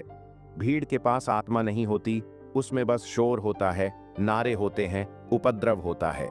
लेकिन एक व्यक्ति के भीतर आत्मा होती है, मौन, जीवित और सचेत। इसलिए ओशो कहते हैं, भीड़ से सावधान रहो, क्योंकि भीड़ वही करती है जो किसी एक ने कह दिया। वह सोचती नहीं, बस बह जाती है। इतिहास गवाह है, इस धरती पर जितने बड़े पाप हुए वे किसी एक व्यक्ति ने नहीं किए, बल्कि भीड़ों ने किए हैं। भीड़ में सम्मिलित होना आसान है क्योंकि वहां उत्तरदायित्व खो जाता है। वह एक नशे की तरह है जिसमें व्यक्ति खुद को भूल जाता है। जब कोई भीड़ किसी धर्म के नाम पर नफरत फैलाने निकलती है तो उनके चेहरों पर अजीब सी उत्तेजना होती है, जैसे कोई बड़ा धर्म युद्ध चल रहा हो। मस्जिद में आग लगाने जाते लोग हों या मंदिर तोड़ने निकले हों, उनकी चाल में, आंखों में एक पागल सी चमक होती है। उन्हें लगता है जैसे किसी परम आदेश को पूरा कर रहे हों। पर सच तो यह है कि भीड़ में उतरकर व्यक्ति अपनी आत्मा खो देता है। वह परधर्म को स्वीकार कर लेता है। और इसलिए भगवान कृष्ण ने गीता में कहा, परधर्मो भयावह। दूसरे का धर्म भय पैदा करता है क्योंकि वह तुम्हारा नहीं है। और यह तो बड़ा मजेदार है कि लगभग सभी ने दूसरों के धर्म को ही अपनाया है। महावीर का मार्ग महावीर के लिए सही था, लेकिन उनके अनुयायी बस नकल बनकर रह गए। बुद्ध का मार्ग बुद्ध के लिए था, पर आज करोड़ों लोग बुद्ध के पीछे चल रहे हैं और कहीं पहुंचते नहीं। अगर चलने से बुद्धत्व मिलता तो यह पृथ्वी अब तक बुद्धों से भर चुकी होती। दूसरे का धर्म अपनाना, दूसरे की प्रार्थना दोहराना, यह ऐसा ही है जैसे किसी और के जूते पहनकर चलना। शुरुआत में सहज लग सकता है, पर कुछ कदम बाद छाले पड़ जाते हैं। तुम्हारा सच्चा धर्म तुम्हारे भीतर जन्म लेगा। तुम्हारी अपनी गीता अभी लिखी नहीं गई, तुम्हारे उपनिषद अभी गर्भ में हैं। वे तभी जन्म लेंगे जब तुम उन्हें जन्म दोगे, क्योंकि परमात्मा ने तुम्हारे भीतर भी वही शक्ति रखी है, सृजन की, अभिव्यक्ति की और अनूठेपन की। इसलिए मत पूछो किसी से कि कौन सी प्रार्थना करो, कौन सा मंत्र जपो, क्योंकि कोई और तुम्हें वह नहीं दे सकता जो तुम्हारे भीतर पहले से मौजूद है।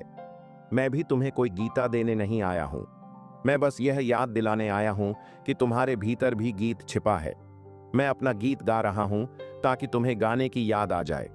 मेरी प्रार्थना मेरी है, तुम्हारी नहीं हो सकती, क्योंकि अगर तुम मेरी प्रार्थना दोहराओगे तो वह तुम्हारे भीतर से नहीं, सिर्फ शब्दों से निकलेगी। और शब्द कभी आत्मा को नहीं छूते। इसलिए मैं कहता हूं, न बुद्ध का रास्ता तुम्हारे लिए है, न महावीर का, न कृष्ण का, न मेरा। हर व्यक्ति को अपना रास्ता खुद बनाना होता है। जब बच्चे को पहली बार भूख लगती है, वह किसी से पूछता नहीं कि क्या करना चाहिए, वह बस रोता है, स्वतः सहज रूप से। वह रोना ही उसकी भाषा है। भूख और रोना उसके भीतर जन्म से ही जुड़ा हुआ है। ऐसे ही जब तुम्हारे भीतर सत्य की प्यास उठेगी, जब ईश्वर की खोज जगेगी, तब तुम्हारे भीतर से ही प्रार्थना फूटेगी। कभी वह रोने के रूप में होगी, कभी हंसी के रूप में, कभी मौन के रूप में, पर याद रखना, वह तुम्हारी अपनी होगी। दूसरों की सिखाई हुई प्रार्थनाएं तुम्हारे भीतर की मौलिकता को दबा देती है। वे तुम्हारे अस्तित्व पर परतें जमा देती हैं। इसलिए पहले उन परतों को हटाओ, अपने भीतर की मिट्टी को साफ करो। जब तुम्हारी आत्मा नग्न और शुद्ध रूप में प्रकट होगी, तब तुम्हारी सच्ची प्रार्थना भी जन्म लेगी। तुम बस ईमानदारी से अपने भीतर उतरना शुरू करो। जैसे एक बच्चा सच्चे भाव से रोता है, वैसे ही तुम भी सच्चे भाव से पुकारो।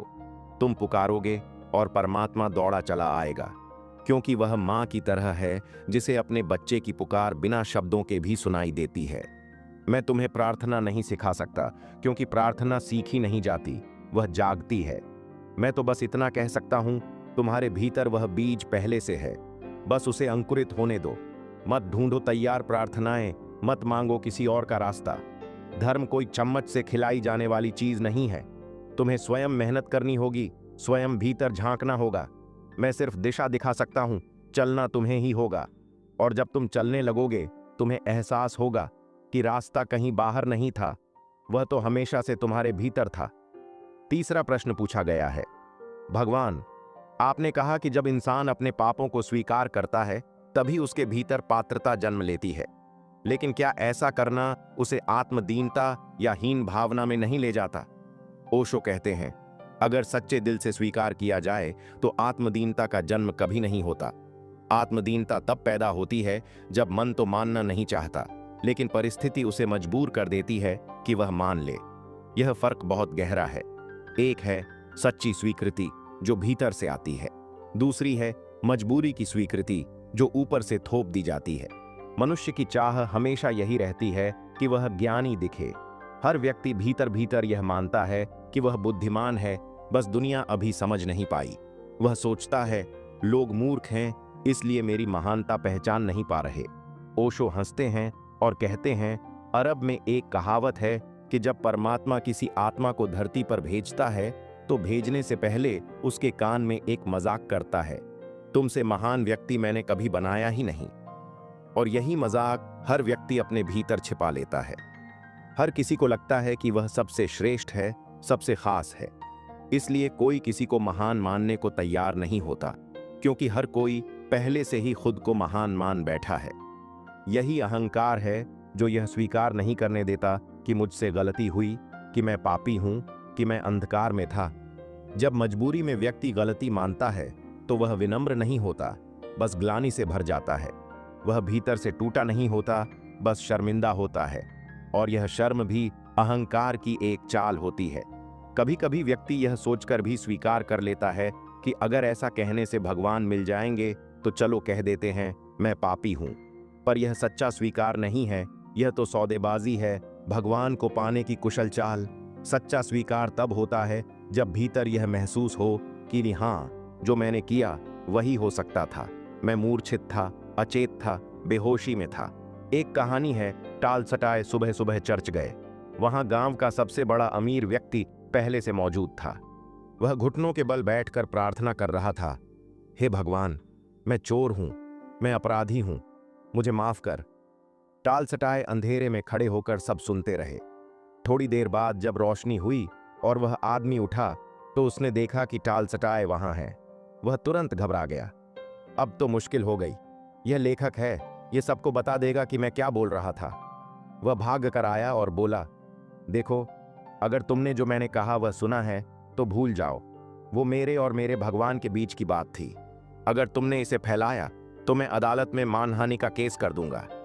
टाल सटाए मुस्कुराए और बोले, पर आप तो अभी कह रहे थे कि आप पापी हैं, चोर हैं, तो आप झूठ बोल रहे थे। वह व्यक्ति बोला, तुम इससे क्या मतलब रखते हो? वो मेरी प्रार्थना थी, तुम्हें उसमें झांकने का हक नहीं। अब सोचो, जो व्यक्ति परमात्मा के सामने भी झूठ बोले वह कब मुक्त होगा? वह पाप को स्वीकार नहीं कर रहा, बस अभिनय कर रहा है। ओशो कहते हैं, जब तक तुम तैयार ना हो जाओ कि हाँ, मेरा सारा जग जान ले यही मेरी सच्चाई है, तब तक तुम्हारी प्रार्थना झूठी है। जिस दिन यह स्वीकार भीतर उतर जाए कि जब भी मैंने कहा कि यह मेरा है तब मैंने चोरी की, जब भी मैंने कहा कि यह मैं हूं तब मैंने भगवान की सीमा तोड़ी, उस दिन सारा अपराध जल जाता है। क्योंकि अब तुम छिपते नहीं, अब तुम संघर्ष नहीं करते। जब इंसान अपने भीतर की नग्नता को स्वीकार कर लेता है तब ग्लानि मिट जाती है और उसी क्षण उसके भीतर एक गहरी शांति जन्म लेती है। वही शांति है पात्रता, जिसमें परमात्मा उतरता है। दादू कहते हैं, पश्चाताप में मत डूबो, क्योंकि बार बार पछताने से भीतर वही ऊर्जा फिर से जन्म लेती है जो क्रोध और पाप के बीजों को सींचती है। बल्कि यह समझो कि जो हुआ वह मुझसे और हो ही नहीं सकता था। यह कोई बहाना नहीं, ये गहरी समझ है। अगर तुम कर सकते तो कुछ और करते, पर जो हुआ वही तुम्हारे भीतर की अवस्था से निकला। क्रोध भी किया, पछतावा भी किया, भला भी किया, बुरा भी किया, लेकिन अंत में यही अनुभव हुआ कि सच्चा पुण्य तो कभी घटा ही नहीं। दादू कहते हैं, मैंने सब करके देख लिया, भलाई भी बुराई भी, पर जब तक मैं करने वाला था हर कर्म पर मेरी ही अज्ञानता की छाया पड़ी रही। अब उन्होंने कहा, मैं थक गया हूं, अब तू कर, मैं तुझ पर छोड़ता हूं प्रभु। स्वीकार का अर्थ यही है कि अब मैं अपने भीतर के सारे बही खाते तेरे आगे खोल देता हूं। कोई गुप्त पन्ना नहीं बचाया।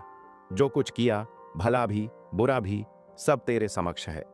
मैंने खोज कर ली, प्रयास कर लिए, मार्ग आजमा लिए, पर पाया कि मैं ही कारण हूं मेरे बंधन का। यह बहुत सूक्ष्म सत्य है। हम सोचते हैं कर्म अच्छा या बुरा होता है, पर दादू कहते हैं कर्म नहीं, कर्ता ही बुरा या भला होता है। जैसे कोई नियम का पेड़ कहे, मैंने बहुत कड़वी पत्तियां दी हैं, अब चाहूं तो एक मीठी पत्ती दे सकता हूं। क्या यह संभव है? जब जड़ ही कड़वी है तो पत्ती कैसे मीठी निकलेगी? हाँ, ऊपर से तुम उस पत्ती पर मीठे का लेबल लगा सकते हो, थोड़ी सी शक्कर की परत चढ़ा सकते हो, पर भीतर का जड़ तो वही रहेगा। किसे धोखा दोगे? खुद को? परमात्मा को तो नहीं दे सकते। दादू कहते हैं, मैंने सब किया, अच्छा भी बुरा भी, पर पाया कि जब तक मैं हूं हर कर्म दूषित हो जाता है। अब एक ही उपाय है, तेरी कृपा, तेरी क्षमा। और यह कोई दीनता नहीं, यह सच्चाई का सीधा स्वीकार है। यही प्रामाणिकता है, यही ऑथेंटिसिटी है। दादू ने यह राज जान लिया कि जब तक मैं करता हूं हर कर्म मेरे मैंपन से रंगा रहता है। साधारण मनुष्य सोचता है, मैं चाहूं तो भला कर सकता हूं। पापी सोचता है, मैं चाहूं तो पुण्य कर सकता हूं। चोर सोचता है, कभी दान कर दूंगा, पर यह सब छल है। दान अगर किसी फल की अपेक्षा से किया जाए तो वह व्यापार है, दान नहीं। जो देता है वह अक्सर हिसाब रखता है, एक दूंगा 100 गुना पाऊंगा। पंडित कहते हैं, एक पैसा दो करोड़ गुना मिलेगा। पर यह कैसी मूर्खता है, कितना बड़ा लालच है यह। सच्चा दान वही है जहां देने में आनंद हो, पाने की आकांक्षा न हो।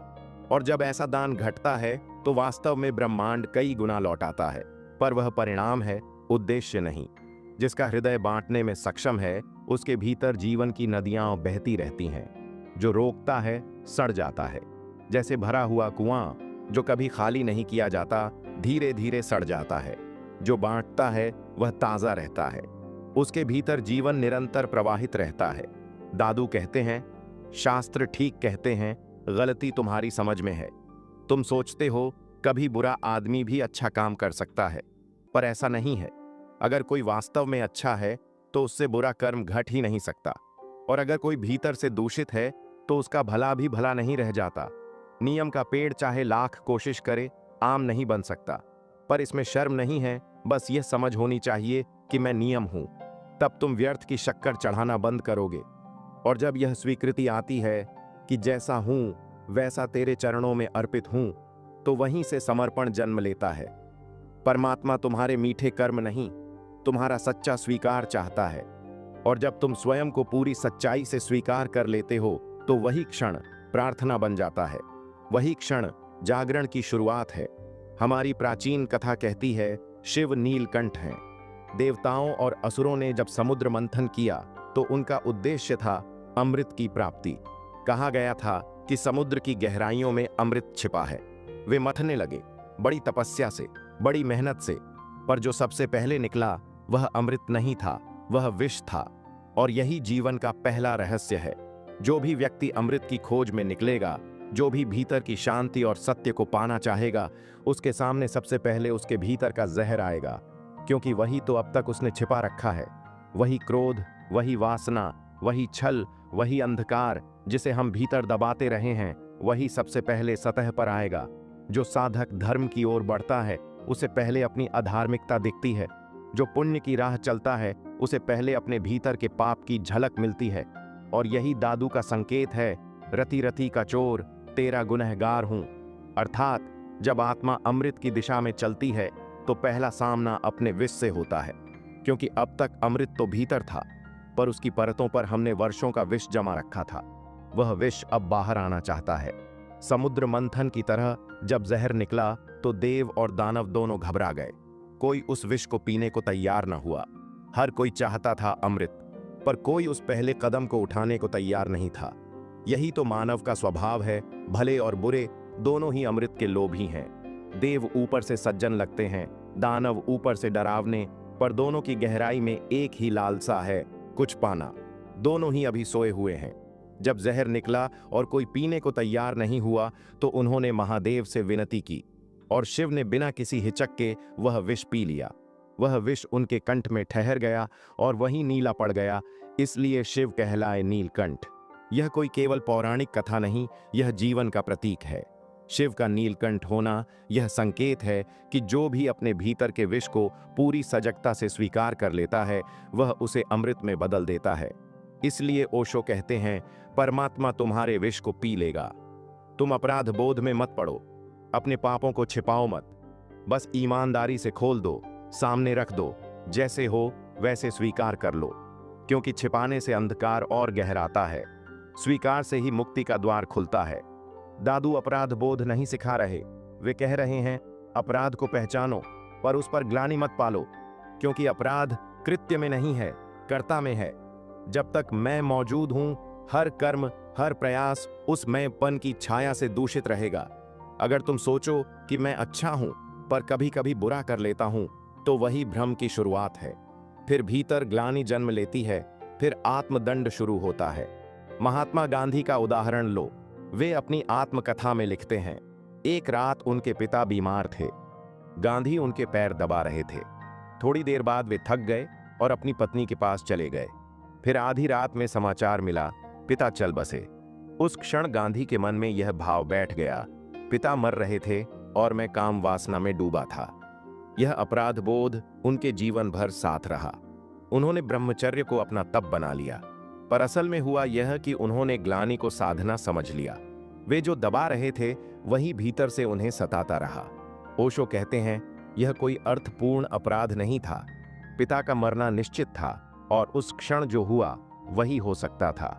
यह बाद की बुद्धि है जो हर मूढ़ व्यक्ति में भी आ जाती है कि काश मैं ऐसा करता, पर जो घट चुका वह तुम्हारी उस समय की चेतना से ही घटा था। उसी क्षण तुम और कुछ कर ही नहीं सकते थे। यही समझ स्वीकार की शुरुआत है। ग्लानि कोई पवित्रता नहीं लाती, वह केवल घाव को कुरेदती रहती है। तुम जितना पछताओगे उतना भीतर अपने अहं को पोषित करोगे कि मैं बुरा तो हूं, पर मैं जानता हूं कि बुरा हूं, इसलिए मैं बाकी से बेहतर हूं। एक सूफी फकीर की कथा है। एक दिन उसने किसी भिखारी से झूठ बोल दिया कि मेरे पास कुछ नहीं है। फिर उसे पछतावा हुआ और उसने 40 वर्षों तक स्वयं को कोड़े मारे, उपवास किए, हज किया, तप किया। मरने से पहले उसने सपना देखा कि वह नरक जा रहा है। उसने कहा, हे प्रभु, इतना तप, इतनी प्रार्थना और फिर भी नरक। तब ईश्वर ने कहा, तेरा झूठ तो क्षमा हो सकता था, पर तूने जो 40 वर्षों तक दिखावा किया वह अहंकार क्षमा योग्य नहीं है, क्योंकि तूने क्षमा मांगी ही नहीं, तूने अपने बल पर पवित्र होना चाहा। और यही तो असली बात है। पाप तुम्हें नहीं डुबोता, तुम्हारा पुण्य होने का प्रयास तुम्हें डुबो देता है, क्योंकि उस प्रयास में तुम कह रहे होते हो, मैं खुद ही सुधार लूंगा, मुझे ईश्वर की जरूरत नहीं। लेकिन दादू कहते हैं, भक्त कहता है, मैं बुरा हूं, मैं गलती हूं, और मेरे सुधारने के प्रयास भी गलती होंगे, इसलिए मैं सब कुछ तेरे चरणों में छोड़ देता हूं। यही है समर्पण का सार। यहां कोई सौदा नहीं है, सिर्फ निस्सहाय स्वीकार है। और जब यह स्वीकार घटता है तो वही क्षण, वही विनम्रता तुम्हें नीलकंठ बना देती है। अपने भीतर के विष को छिपाओ मत, उसे पहचानो, देखो और शिव की तरह स्वीकार कर लो, क्योंकि जो भीतर के विष को देख लेता है वही अमृत तक पहुंचता है। ओशो से आखिरी प्रश्न पूछा गया। भगवान, दादू ने कहा, देखा सोधी सब, तुम बिन कहीं न समाहे। यह खोज किसकी थी? क्या यह किसी जिज्ञासु की थी, किसी साधक की या किसी भक्त की? ओशो मुस्कुराते हैं और कहते हैं, भक्त की कोई खोज नहीं होती, क्योंकि जहां जिज्ञासु की तलाश खत्म हो जाती है, जहां साधक के सारे प्रयास थम जाते हैं, वहीं से भक्ति का जन्म होता है। भक्त खोजता नहीं, वह खुद को खो देता है। वह परमात्मा को पाने नहीं निकलता, वह अपने अहंकार को मिटाने की यात्रा पर निकलता है। जिज्ञासु कहता है, सत्य क्या है? वह सोचता है, तर्क करता है, किताबें पढ़ता है। वह मानता है कि सत्य कोई उत्तर है जिसे कहीं कोई बुद्धिमान व्यक्ति पहले ही खोज चुका होगा। वह अपनी बुद्धि के भरोसे चलता है, लेकिन धीरे धीरे वह थक जाता है, क्योंकि प्रश्नों की कोई सीमा नहीं होती, उत्तर कभी मिलते नहीं, बस आदमी थक कर किसी उत्तर को सही मान लेता है। इसलिए दार्शनिकों के ग्रंथों में उत्तरों की भीड़ तो है, पर समाधान कहीं नहीं है। दार्शनिक जब थक जाता है तो अपने ही विचारों में बंद हो जाता है। वह अपनी ही बातों से संतुष्ट हो जाता है, क्योंकि उसे लगता है अब मैं जान गया हूं। पर यह ज्ञान नहीं, थकान होती है। यह बुद्धि की दीवार है जो उसे अनुभव से दूर रखती है। हर दर्शन में एक प्रश्न ऐसा होता है जिसका उत्तर कोई नहीं देना चाहता। जैसे जैन दर्शन में पूछा जाए, पहली आत्मा संसार में कैसे आई, तो उत्तर नहीं मिलता, क्योंकि अगर पाप करने से आत्मा आई तो पाप करने के लिए संसार में पहले होना जरूरी था। यह प्रश्न उनकी नींव हिला देता है। इसलिए वे कहते हैं, यह मत पूछो, शंकराचार्य से पूछो। यदि सब ब्रह्म है तो माया कहां से आई? वे कहते हैं, यह प्रश्न मत पूछो, यह अति प्रश्न है, क्योंकि जब बुद्धि सीमा तक पहुंचती है तो वह गुस्से में बदल जाती है। और जब कोई विचारक क्रोधित हो जाए तो समझ लेना कि तुम सत्य के द्वार के करीब पहुंच गए हो। यह सब खोज जिज्ञासा की है, जिसमें व्यक्ति सत्य को जानने की कोशिश करता है, लेकिन सत्य सोचने से नहीं, घुलने से प्रकट होता है। जब जिज्ञासु थक जाता है तो वह साधक बनता है। वह कहता है, अब सोचने से नहीं होगा, अब साधना करनी होगी।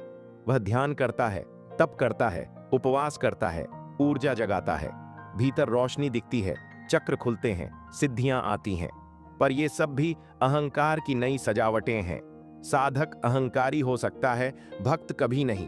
भक्त कहता है, अब मेरे किए कुछ नहीं होगा, मैं हार मानता हूं, मैं समर्पण करता हूं, अब तू ही कर, तू ही मेरा सब कुछ है।